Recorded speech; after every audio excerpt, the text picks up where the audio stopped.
Hello and welcome to my book talk. My name is Anissa and this is for my EDU 220 class. The book talk is going to be about the book called The Good Egg. It is written by Jory John and illustrated by Pete Oswald. Imagine you are the only good egg in a carton of eggs. You strive for perfection in everything that you do. This book mainly takes place in a grocery store, in the refrigerated section, with all of the eggs, specifically in this egg carton. This is the very good egg, and this is him doing what he does best, helping others out. This is him rescuing a cat.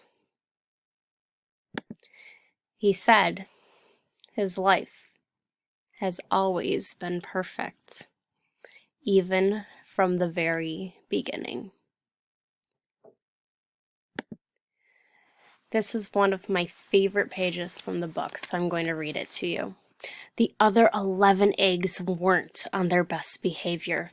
They weren't exactly good. They ignored their bedtime. They only ate sugary cereal.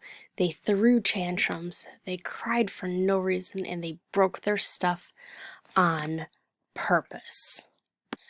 The very good egg just wanted everyone to be perfect like him.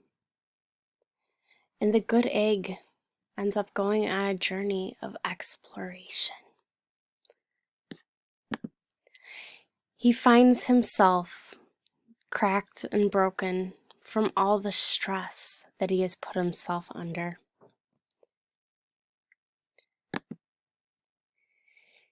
He went on walks, he read books and floated in the river, wrote in his journal, breathed in and out, and started painting.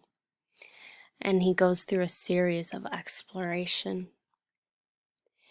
The main idea of the book is that we don't always need to be perfect, and we don't need to stress over other people's choices.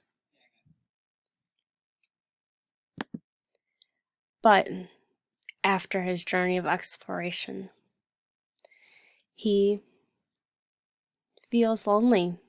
He misses his carton of eggs that he lived with. He misses his grocery store. And this is the book, The Good Egg. Thank you.